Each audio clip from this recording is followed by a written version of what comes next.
Hi, my name is Christina Bonomo, and today I'm going to be talking about Duolingo. Duolingo is an online application that you can utilize to learn a second language. How many of you have been almost addicted to Fruit Ninja or Words with Friends or Candy Crush?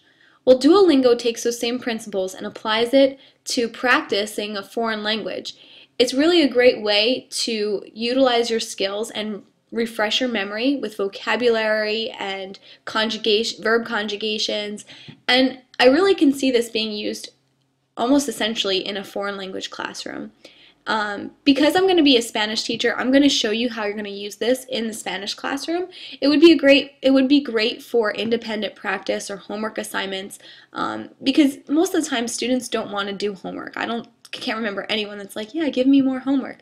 Well, Duolingo, because you're practicing this every day, it's almost like you're not doing homework. It's interactive, so it's like you're playing a game.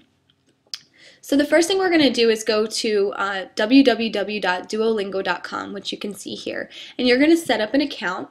You can see here that you can sign in through Facebook or through email, and that gives you the opportunity to connect with your network and actually share your progress with other people.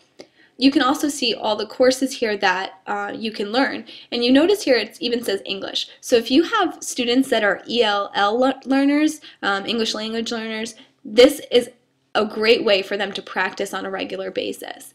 I'm going to be using this for Spanish, so and I already have an account, so let me log in here.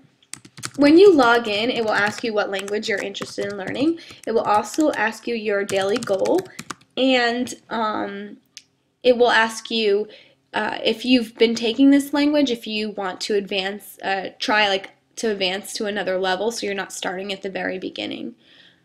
And this is going to bring you to the home page. You can see here that I've actually been learning Italian as well, and you can learn multiple languages at once.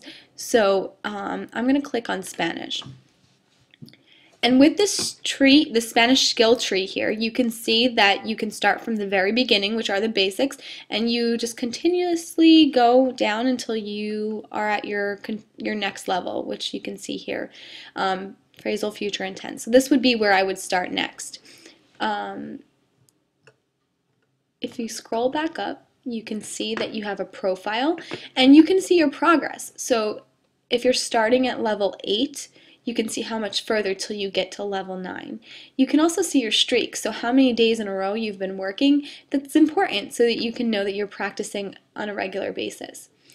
If you scroll down too, you have your network here. These are your so-called friends that you're like through Facebook or other people that are using the application, so you can actually communicate with each other and really encourage each other.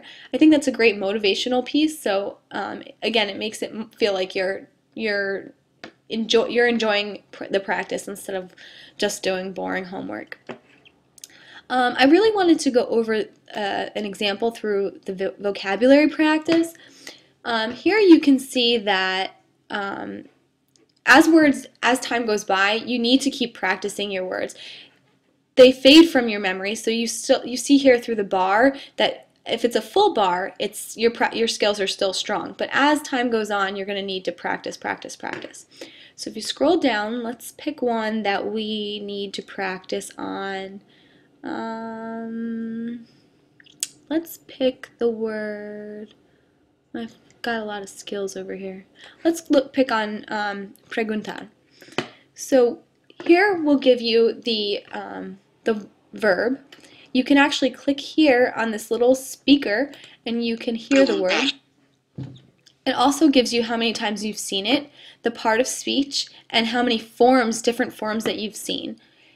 If you scroll down a little bit more, you can see that it's been used in a sentence, and it gives you the direct translation, as well as gives you a full conjugation table. So you can see how you would conjugate this word in the present and past, as well as the subjunctive. So you have a great way to utilize this verb, and then you can practice it. So if you scroll back up and click on where it says practice the word, we can start the practice. Ella no me preguntó. So here's where the interactive aspect comes into play. So you're going to need a microphone and you're going to need a speaker. Those are two important things.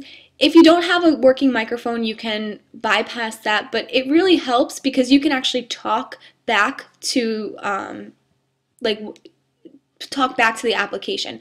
So you're actually speaking words. This is so important because then you can see if you can practice pronunciation, and you can see if you're actually pronouncing it right, because it will recognize your voice and only proceed when you do get the direct pronunciation. If you click on the speaker, you can hear it so that you can pronounce it. In this one, you're going to listen and then type the answer in English. So let's do that.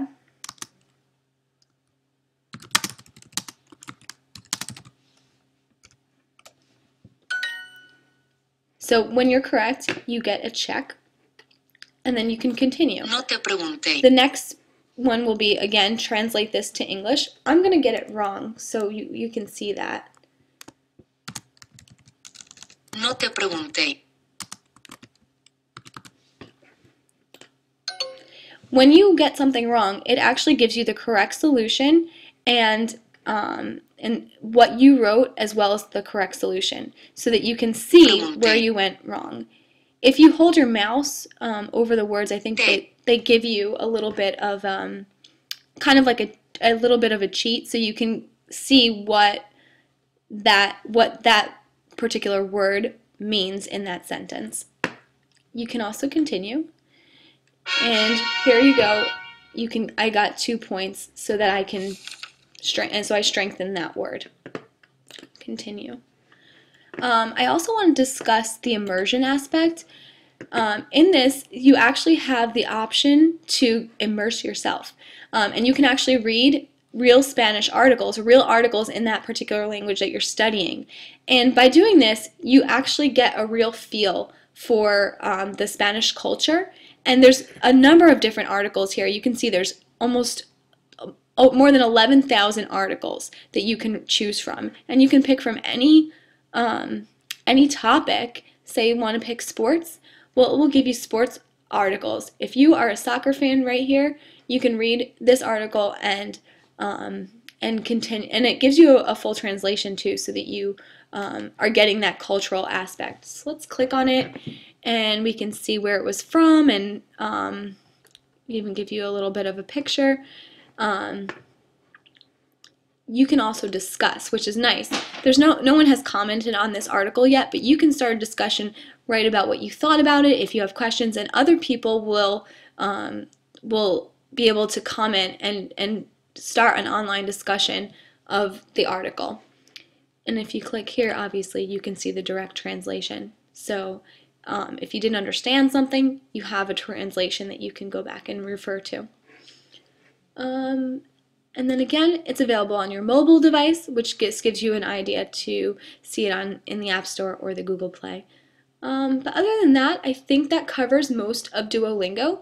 It's, again, a free application, so everybody should have this, and you can choose from so many languages. So this would be an awesome piece to utilize in a foreign language classroom, and I hope every foreign language teacher uses it.